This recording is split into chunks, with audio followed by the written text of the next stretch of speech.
साहस, वीरता और बलिदान की कहानी अधूरी है।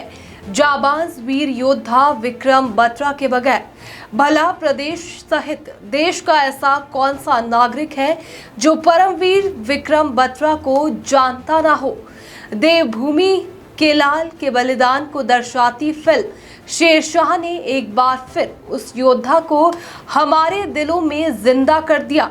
विक्रम बत्रा एक ऐसा नाम जो दुश्मनों से लोहा लेने के लिए कभी पीछे नहीं हटा और अपनी जिंदगी की आखिरी सांस तक भारत माता के लिए लड़ता रहा और अपने देश के लिए एक छोटी सी उम्र में कुर्बान हो गया। आज के दिन यानी 7 जुलाई 1999 को कैप्टन विक्रम बत्रा शहीद हो गए थे। पालमपुर निवासी JL बत्रा और कमल कांता बत्रा के घर 9 सितंबर 1974 को 2 बेटियों के बाद 2 जुड़वा बच्चों का जन्म हुआ। माता कमल कांता की श्री रामचरितमानस में गहरी श्रद्धा थी, तो उन्होंने दोनों का नाम लव और कुश रखा। लव यानी विक्रम और कुश यानी विशाल।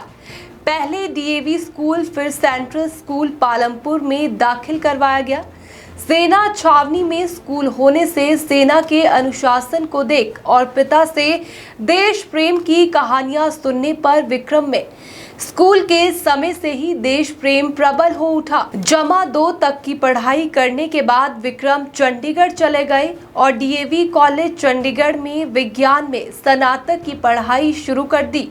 इस दौरान वे NCC के सर्वश्रेष्ठ कैडेट चुने गए और उन्होंने गणतंत्र दिवस की परेड में भी भाग लिया। उन्होंने सेना में जाने का पूरा मन बना लिया और संयुक्त रक्षा सेवा परीक्षा के जरिए उनका चयन सेना में हो गया। जुलाई 1996 में उन्होंने भारतीय सैन्य अकादमी देहरादून में प्रवेश लिया।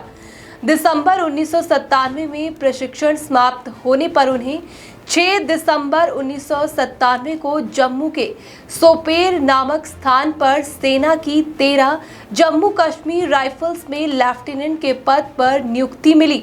विक्रम बत्रा ने 1999 में कमांडो ट्रेनिंग के साथ कई प्रशिक्षण भी लिए। 1 जून 1999 को उनकी टुकड़ी को कारगिल युद्ध में भेजा गया। हम्प व राकी नाम स्थानों को जीतने के बाद विक्रम को कैप्टन बना दिया गया। इसके बाद श्रीनगर लेह मार्ग के ठीक ऊपर सबसे महत्वपूर्ण 5140 चोटी को पाक सेना से मुक्त करवाने का जिम्मा भी कैप्टन विक्रम बत्रा को दिया गया। बेहद दुर्गम क्षेत्र होने के बावजूद विक्रम बत्रा ने अपने साथियों के साथ 20 जून 1999 को सुबह 3:30 पर इस चोटी को अपने कब्जे में ले लिया। पॉइंट 5140 चोटी पर फतेह करने के बाद कैप्टन बत्रा की टीम को पॉइंट 4875 चोटी पर कब्जे की जिम्मेदारी सौंपी गई। 7 जुलाई को टीम ने अभियान शुरू किया। इस चोटी पर पहुंचना बहुत ही मुश्किल था। इसके दोनों तरफ खड़ी ढलान थी। ऊपर से दुश्मनों की नाकाबंदी ने और भी मुश्किलें बढ़ा दी थी। इस दौरान आमने सामने की लड़ाई में कैप्टन बत्रा ने 5 दुश्मनों को पॉइंट ब्लैंक रेंज से मार गिराया। मिशन लगभग पूरा हो चुका था जब कैप्टन अपने कनिष्ठ अधिकारी लेफ्टिनेंट नवीन को बचाने के लिए लपके।